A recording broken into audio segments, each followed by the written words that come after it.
नसतो. इथे लाल आहे. पहिल्या दिवशी फर्स्ट हाफमध्ये आम्ही आयफेल टॉवर समिट केला. तो व्हिडिओ तुम्ही ह्याच्या आधी पाहिलाच असेल.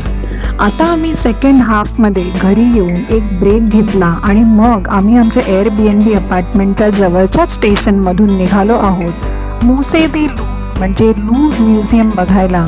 आणि त्यानंतर एका अशा ठिकाणी जाणार आहोत ज्याचं नाव आहे ट्रोकाडेरो, जिथून आयफेल टॉवरचा व्ह्यू अप्रतिम दिसतो. It's a photo spot.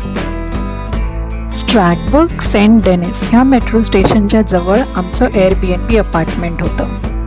पॅरिसचं metro network आणि हे पूर्ण अंडरग्राऊंड जाळं ह्याच्या आतमध्ये वेगळा एक मॉलच बसलेला आहे.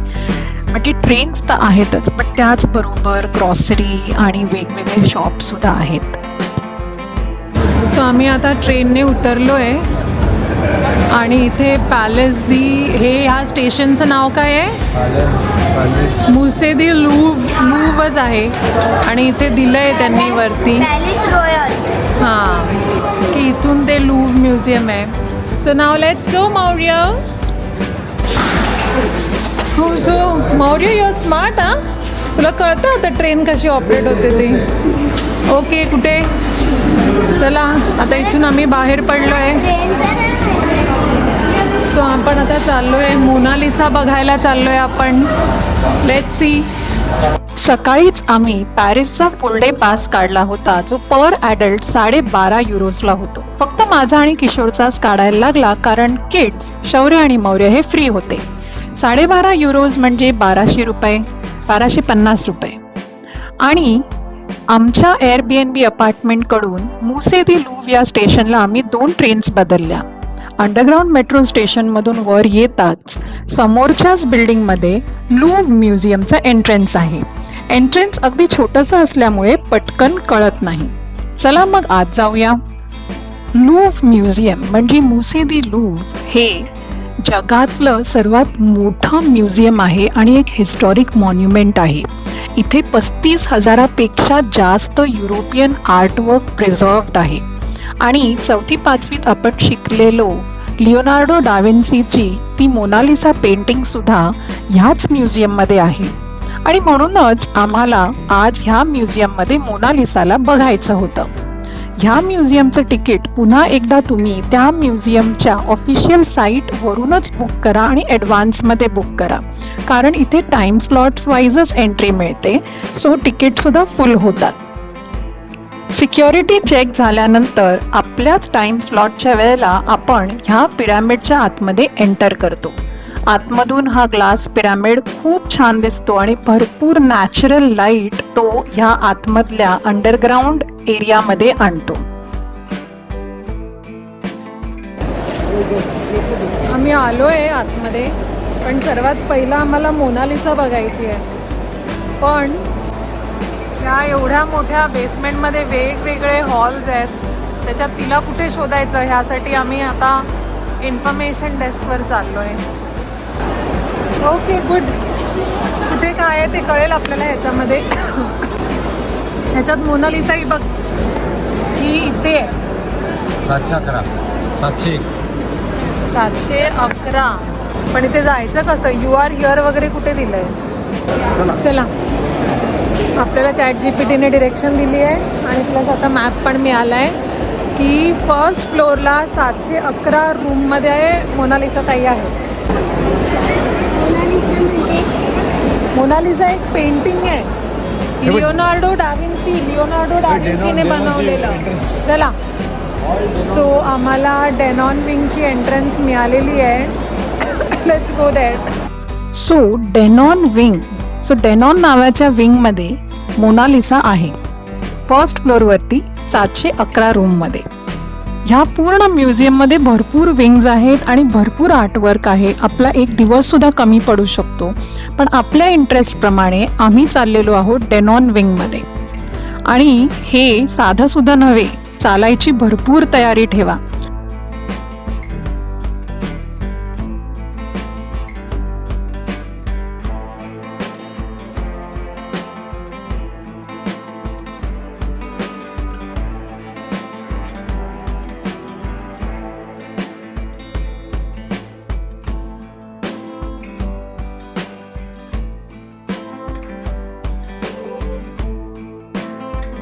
मोनालिसा पर्यंत पोहोचणं, रूम नंबर 711 येईपर्यंत आम्ही तब्बल अर्धा तास ऑलमोस्ट चालत होतो after entering the museum.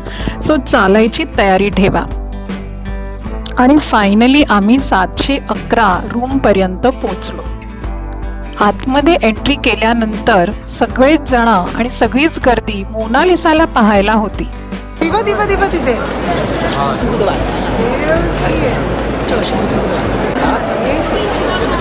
मोनालिसाच्या opposite वॉलवरती ह्या म्युझियम मधलं लार्जेस्ट पेंटिंग आहे, ज्याचं नाव आहे वेडिंग ॲट कॅना, जे 22 बाय 32 फुटाचं आहे.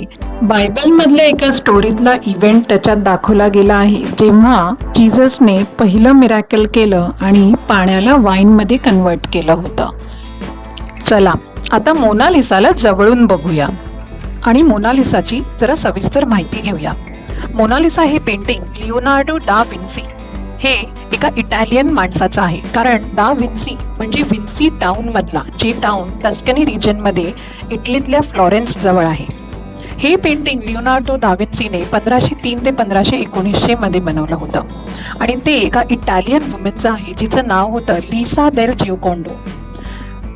लिओनार्डोने हे पेंटिंग लिसा देल जिओकॉन्डोच्या फॅमिलीला कधीच दिलं नाही आणि हे पेंटिंग तसं खूप छोटंसं आहे, 30 बाय 21 इंचाचं. आणि खरं तर हे पेंटिंग तितकं फेमस नव्हतं. 1911 मध्ये विन्सेन्झो पेरागुशिया नावाच्या एका माणसाने, इटालियन माणसाने हे पेंटिंग चोरी केलं आउट ऑफ पेट्रिऑटिझम, कारण त्याच्यामध्ये हे पेंटिंग इटलीमध्ये असायला पाहिजे होतं, फ्रान्समध्ये नाही. आणि 2 वर्ष हे पेंटिंग ह्या म्युझियममध्ये नव्हतं आणि तेव्हा ते फेमस झालं इन सोशल मीडिया. आणि 2 वर्षानंतर जेव्हा हा माणूस फ्लॉरेन्स सिटीमध्ये इटलीतल्या हे पेंटिंग विकायला गेला, तेव्हा तो पकडला गेला आणि ते परत ह्या म्युझियममध्ये आणून ठेवलं गेलं आणि म्हणून आता तिथे गर्दी फार वाढली आहे. आणि लिओनार्डोचं हेच पेंटिंग आपल्याही हिस्ट्री बुकमध्ये आहे. सो आपल्या इंडियन्सना तर उत्सुकता असतेच मोनालिसा बघायची. लूव्हला येऊन आम्ही मोनालिसा पाहिली. जास्त पण गर्दी नव्हती, अदरवाईज खूपच जास्त गर्दी असते. आणि शौर्यला जाम प्रश्न आहेत. शौर्य आमची परीक्षा घेतोय. काय शौर्य, कुठलं पेंटिंग पाहिजे तुला, कुठला, प्रत्येक पेंटिंगची माहिती विचारतोय तो. काय म्हणाला तू? गर्दी नव्हती, मोनालिसाचं दर्शन छान झालं आमचं, जवळून फोटो पण काढता आला. हो, दर्शन शब्द दर्शन वापरलाय किशोरने. काय करायचं आता शौर्य मौर्य? बघायचे अजून पेंटिंग? प्रश्न विचार पेंटिंग तुला अजून पेंटिंग बघायची आहे? तुला शौर्य मौर्याला इंटरेस्ट नाही. मौर्य जबरदस्ती हा बोलतोय, त्याला काही इंटरेस्ट. पण त्याला प्रश्न विचार. शौर्यला आम्ही पेंटिंग दाखवू शकतो, पण तो आम्हाला जाम प्रश्न विचारतो, हे काय ते काय. इथे बरीच लोक आहेत प्रॉपर खर्च करून, गाईड करून, सगळं माहिती ऐकून प्रत्येक पेंटिंगची घेत आहेत, किंवा कोणीतरी आय शो यू. आता हा जो ग्रुप आहे ना, हा कधीपासून हळूहळू एका टूर गाईड बरोबर फिरतोय, प्रत्येक पेंटिंगची माहिती घेतोय. इथे पण बरेच लोक कानावर ऑडिओ ऐकून पेंटिंग्सची माहिती घेत आहेत. तशी कलेची आवड पण असायला लागते. आम्ही आमच्या विशलिस्टमध्ये टिकमार्क केला आहे मोनालिसाला बघून. आता आम्ही अशा एका ठिकाणी आलेलो आहे जिथे ह्या पिरामिडचा खालचा भाग असा दिसतोय. सो अंदाजे 1 तासानंतर आम्ही ह्या म्युझियमच्या बाहेर पडायच्या मार्गावर लागलो. मेट्रो स्टेशन अंडरग्राऊंड लूव्र म्युझियमच्या इथून डायरेक्ट ॲक्सेसिबल आहे आणि तिथून आम्ही चाललो होतो ट्रोकाडेरोला, जे आयफल टॉवरच्या ऑपोजिट आहे, सिएना नदीच्या पलीकडे, जिथून आयफल टॉवरचा खूप सुंदर व्ह्यू मिळतो. चला तर मग आता ते बघूया. आता आपण ट्रोकाडेरो नावाच्या एका अशा ठिकाणी आलो जिथून आयफल टॉवरचा खूप छान व्ह्यू मिळतो. चला.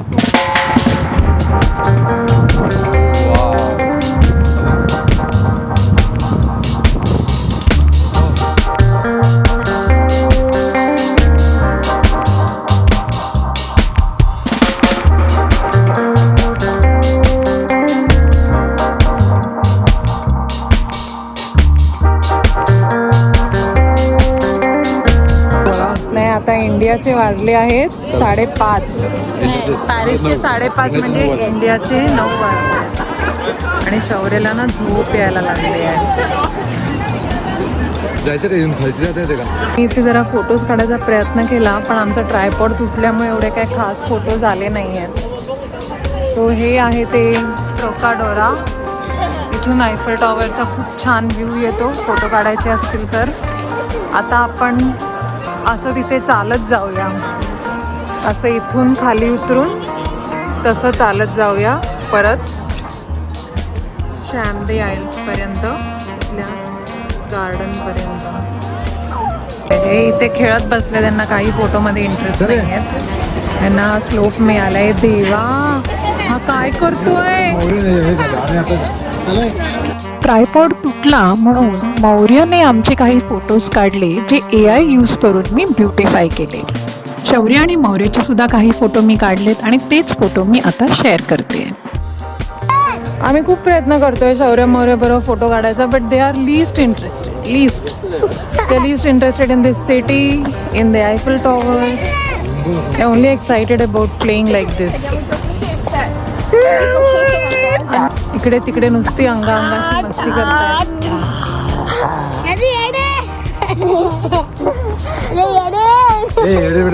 चला चला.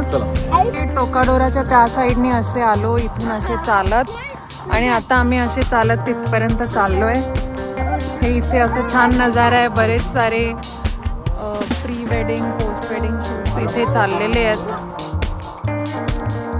ट्रोकाडेरावरून आयफेल टॉवरला चालत जातानाच राईट साईडला हे प्ले पार्क दिसलं. मग तर काय, आम्ही आयफेल टॉवरपर्यंत पोचलोच नाही. शौर्य आणि मौर्याला इथे खेळायला छान संधी मिळाली आणि आम्ही सुद्धा दिलं ते. It was very nicely made आणि सगळं खूप सेफ होतं. काय बोलतो? काय? अरे हा रे, काय बोलतो? अरे बोल ना बाळा. माती नाहीये बोलतो. इथून आम्ही M9 ट्रेन पकडली आणि एका बुलॉन्जरीपर्यंत आलो. स्टेशनला उतरल्यानंतर पण 10-15 मिनटं मुलांना चालवत आम्ही या बुलॉन्जरीपर्यंत पोचलो, जी फारच फेमस होती. पण आहे. So we are at this famous place which is a boulangerie. Oh my god, it's closed. अरे देवा. सो गाईज, आमचा हा खूप मोठा दिवस होता, पहिलाच दिवस. आणि 7:30 वाजता संध्याकाळी ती बुलॉन्जरी पण बंद झाली. मुलं जाम दमली होती. तर आम्ही समोरच्याच एका सुपर मार्केटमध्ये गेलो, मोनॉप म्हणून, आणि तिथून नेक्स्ट डेसाठी ब्रेड आणि आणखीन काही ग्रॉसरी आम्ही विकत घेतली. शाहू बिलकुलच चालायला तयार नाही आहे. संध्याकाळचे आता 8 वाजले असतील, मे बी 8, 8:30. शौर्य कसं चाललंय? कांदे बटाटे पण चालला जमलाय. रात्रीचे 8 वाजलेत. ऊन बघा किती आहे. सो अशा पद्धतीने आमचा पहिला दिवस संपला. सकाळी 8ला सुरू झाला होता आणि आता रात्रीचे 8 वाजले आहेत. शौर्य मौर्य पार दमले होते. खूप चालवलं आम्ही त्यांना दिवसभर. शौर्याचे पाय जाम दुखायला लागले होते आणि मौर्यही फार डाऊन झाला होता.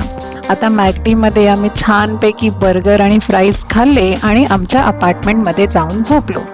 हा व्हिडिओ तुम्हाला कसा वाटला? तुम्हाला या व्हिडिओमध्ये लूव्र म्युझियम आणि ट्रोकाडेरो बघायला मिळालं. हे आवडलं असेल तर माझ्या चॅनलला नक्की सबस्क्राईब करा. ह्या व्हिडिओला लाईक आणि शेअर करा. परत भेटूया दुसऱ्या दिवशीच्या माझ्या नेक्स्ट व्हिडिओमध्ये.